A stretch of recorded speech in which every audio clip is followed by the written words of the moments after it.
Hi, my name is Benny O'Brien, and this is a story I wrote called Unsettled. What does it mean to be described as unsettling? What qualities in a may a human being possess that makes others see them as an outsider? Someone to be avoided, someone to be scared of? Is it something about their appearance, their body language, their lifestyle? Very well, all. We are visual and emotional creatures.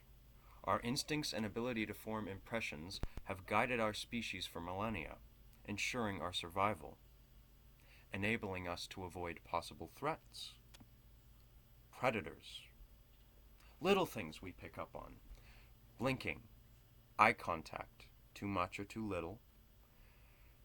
little specks of light that flicker in one's pupils, that tell us subconsciously there is life in this person, that we can relate to them, speak with them, laugh with them, cry with them, that we have both experienced the highs and lows of life.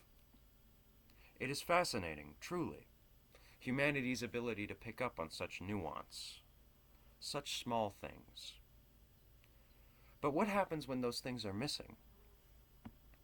What happens when that little light behind the eyes isn't there?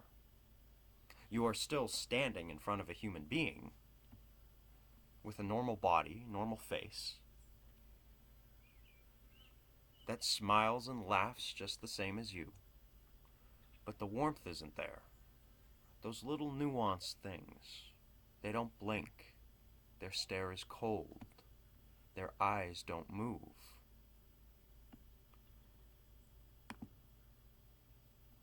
It is something that can't quite be explained logically.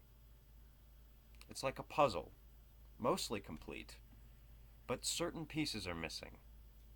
One can get the general idea of what the picture is, but it isn't finished. It isn't whole. When I was 19, I moved out of my parents' house. We lived in a little town in upstate New York named Brighton, south of Rochester. My upbringing was fairly typical. My father got off the boat from Belfast in the late 40s, met my mother 1 year later, and settled down shortly after. I was born in 1956 and grew up with TV dinners, the Flintstones, Sunday Mass, and all the other joys of middle-class suburban life then. I graduated from East High School in 1974 with honors and with my application to New York University's arts program already accepted. My family was proudly Irish Catholic in a small American town, which of course resulted in the never-ending lectures about getting married and settling down in the shortest amount of time possible. Never question, always work. Now, I by no means think I am better than any of my other family members, but this version of the American dream just didn't suit me. I was unsettled. It was the early 70s, and art was influencing in the country in ways that were never before seen. We, as young people, were questioning the values of our elders, dissecting and redefining the idea of the American dream with our own vision and values. With my own vision and values. And of course, one of the biggest centers for this was New York City, the Big Apple. Growing up, I hated having this massive cultural center so close to me, yet so far away from the closed-off, segregated life I was living. But all that changed after I graduated. I finally got the chance to leave, to experience something new. And the following summer, I did. And it will haunt me for the rest of my life. I underestimated just how great the culture shock would be. Life was so fast. I had never seen so many cars, so many buildings, so many people of different colors. The accents were just as foreign, harsh and unwelcoming, laden with ethnic influences, brimming with all the passion that thrummed beneath the concrete streets. For many, it would have been hell. But for me, it was heaven. Campus was right in the heart of Manhattan and was packed with all manner of people. White, black, brown, every color you could imagine.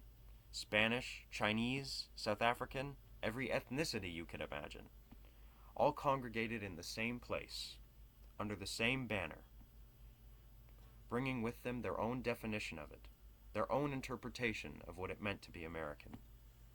It was beautiful, and for once in my life, even though I didn't run into an Irish person my whole first semester, I felt like I truly belonged.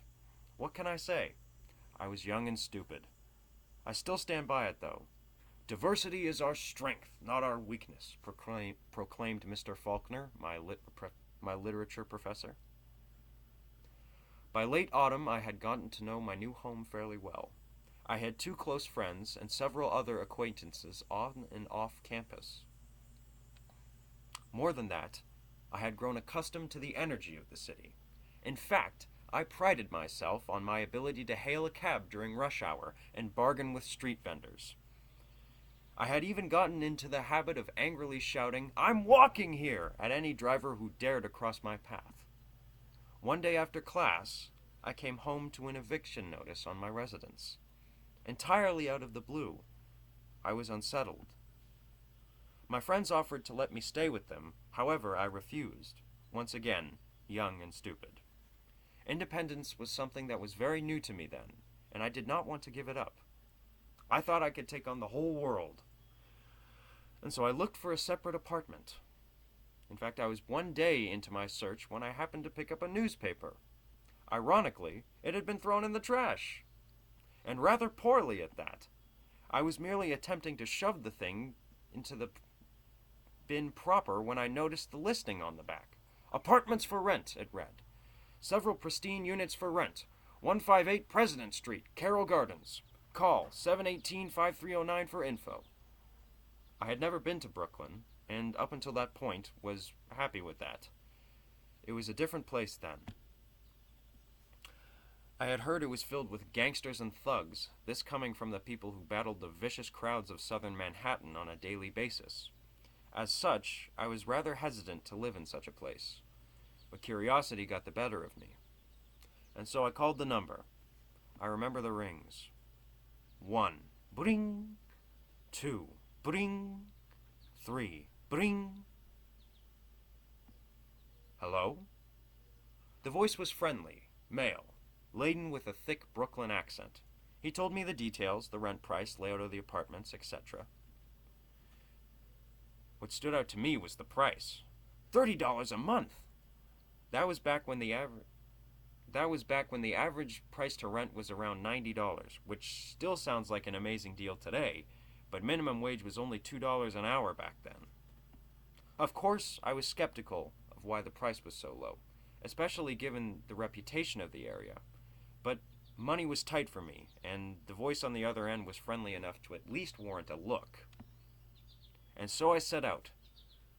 Brooklyn was nothing like Manhattan. It was as if I had crossed into another world, a dystopia. Manhattan looked like a jungle, with canopies of skyscrapers towering hundreds of feet into the air, and the constant patter of businessmen, artists, construction workers, and countless others scurrying about the concrete floor. Brooklyn looked like a war zone, with crumbling buildings, wrecked cars on the side of the road, people begging and screaming in drug-induced hazes on street corners. I was shocked that this could even exist. This was the same city. How could this be? That less than half a mile away from all that wealth, all that profit and success, from Wall Street and Broadway, that this place could exist the way it did. It was unsettling. Along with the second thoughts about the quality of my possible residence, seeing Brooklyn for the first time gave me a much clearer view into the American ethos than growing up in the suburbs ever did.